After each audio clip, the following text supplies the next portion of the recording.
Assalamualaikum warahmatullahi wabarakatuh. Perkenalkan, nama saya Irfan Anifuzi dengan NIM 20030404127. Sini saya akan menjelaskan sebuah rancangan aplikasi yang saya buat, yaitu aplikasi pembelajaran sholat. Untuk analisis sistemnya, perancangan aplikasi media pengenalan sholat fardu berbasis Android ini bertujuan untuk membantu dalam proses pendampingan belajar memahami sholat. Dibutuhkan sebuah sistem yang cukup mudah dioperasikan oleh anak-anak, sehingga dengan adanya sistem ini mampu mengatasi permasalahan yang ada. Salah satunya adalah dengan cara membuat sistem aplikasi pembelajaran sholat. Dengan dibuatnya sistem informasi berbasis web ini, diharapkan dapat memberikan kemudahan menangani masalah kurang minat baca, sehingga dapat mempermudah anak-anak melakukan pemahaman materi dengan mudah.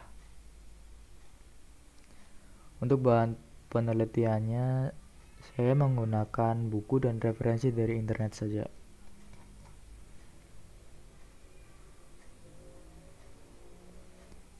Selanjutnya yaitu untuk perancangan sistem. Yang pertama yaitu use case diagram.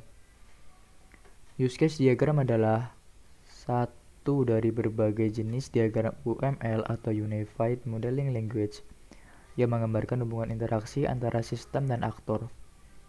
Use case dapat mendeskripsikan tipe interaksi antara si pengguna sistem dan sistemnya. Use case diagram merupakan sesuatu yang mudah dipelajari.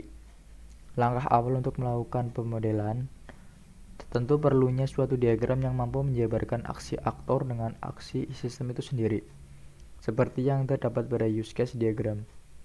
Adapun use case diagram aplikasi pembelajaran sholat sebagai berikut. Yang pertama ini ada user. Jika user mengklik aplikasinya atau menjalankan aplikasinya, maka akan muncul splash screen terlebih dahulu. Kemudian di halaman splash screen ada beranda dan keluar. Jika kita mengklik ke halaman beranda, ada halaman sholat, profil, dan kembali ke beranda. Di halaman sholat ada halaman dalil dan persiapan. Jika kita mengklik persiapan, maka ada halaman berwudu dan tayamum. Di halaman sholat juga ada halaman rukun dan video. Di halaman rukun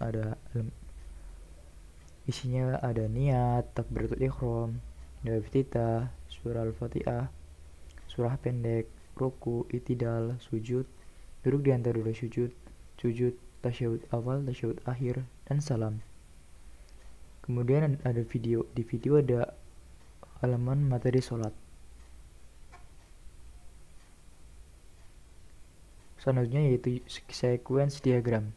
Sequence diagram atau diagram urutan adalah sebuah diagram yang digunakan untuk menjelaskan dan menampilkan interaksi antar objek-objek dalam sebuah sistem secara terperinci.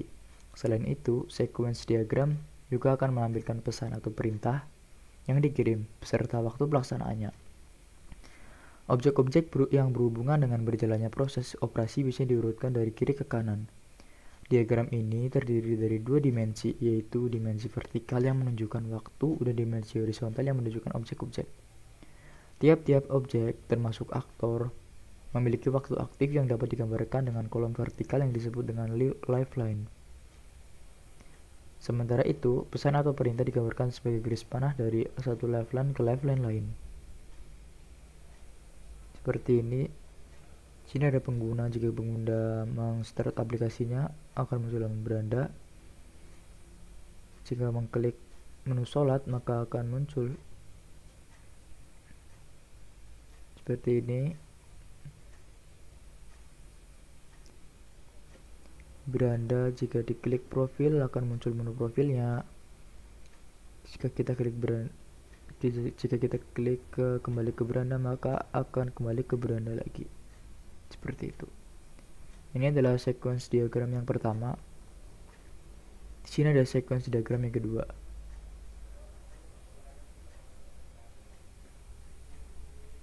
Di sini ada pengguna atau user.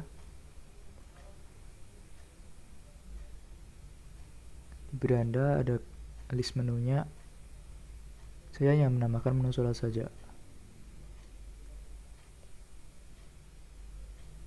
Kita klik menu sholat, akan muncul menu sholat, dan user akan mengklik lagi untuk menu videonya, dan muncul menu video.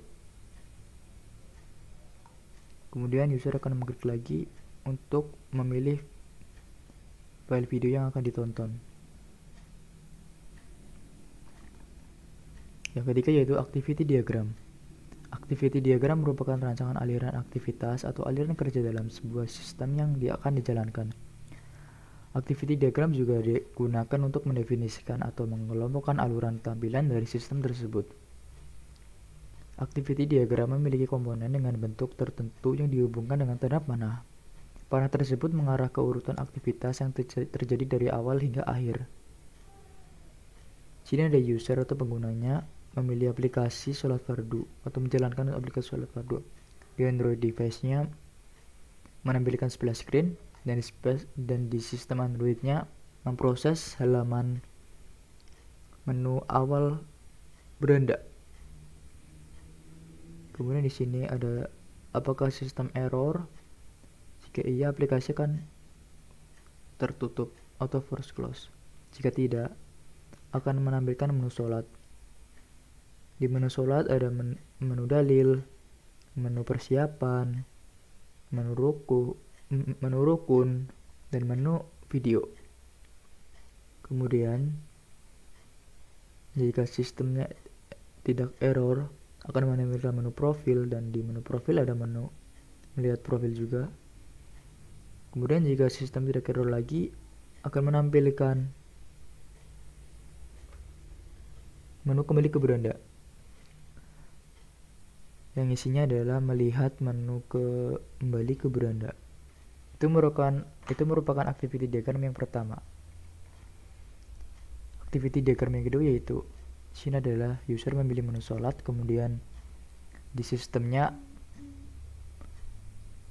menerima permintaan menu sholat, dan sistem menampilkan halaman menu sholat. Kemudian user menerima tampilan menu sholat, kemudian user memilih menu rukun. Di menu rukun, sistem menerima pilihan menu sholat, dan di sistem juga menampilkan halaman menu rukun. Kemudian user menerima tampilan halaman rukun. Itu adalah activity diagram yang kedua. Kemudian yang terakhir yaitu kelas diagram. Kelas diagram atau diagram kelas adalah salah satu jenis diagram struktur pada UML yang menggambarkan jelas struktur secara deskripsi kelas, atribut, metode, dan hubungan dari setiap objek. Ia bersifat statis. Dalam artian, diagram kelas bukan menjelaskan apa yang terjadi jika kelas-kelasnya berhubungan, melainkan menjelaskan hubungan apa yang terjadi. Diagram kelas ini sesuai jika diimplementasikan ke proyek yang menggunakan konsep object oriented, karena gambaran dari kelas diagram cukup mudah untuk digunakan. Di user atau pengguna hanya dapat melihat dan mendengar saja.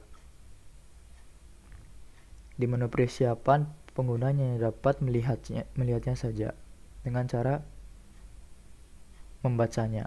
Kemudian di menu dalil, user hanya dapat melihat saja dengan cara membacanya. Di menu video, user hanya dapat melihat dan mendengar karena ini merupakan video. Di menu rukun, user hanya dapat melihat saja. Itu adalah kelas diagram dari aplikasi pembelajaran sholat. Kesimpulannya, aplikasi pembelajaran sholat ini dibuat sesuai rancang bangun yang sudah dirancang sebelumnya.